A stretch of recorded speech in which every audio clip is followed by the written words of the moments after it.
कमलायतलोचन लोकपते विजयी भव वेङ्कटशैलपते स चतुर्मुख षण्मुख पञ्चमुख प्रमुखाखिल दैवतमौलिमने शरणागत वत्सल सारनिधे परिपालय मां वृषशैलपते अतिवेलतया तव दुर्विषहैरनुवेल कृदैरपराध सदैः हरितं त्वरितं वृषशैलपते परया कृपया परिपाहि हरे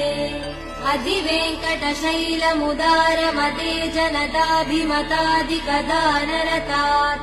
परदेवदया गदितान् निगमैः कमलादयितान् परं कलये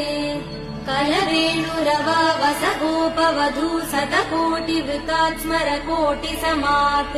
प्रतिवल्लविकाभिमदात् सुखदात् वसुदेव सुधान्न परं कलये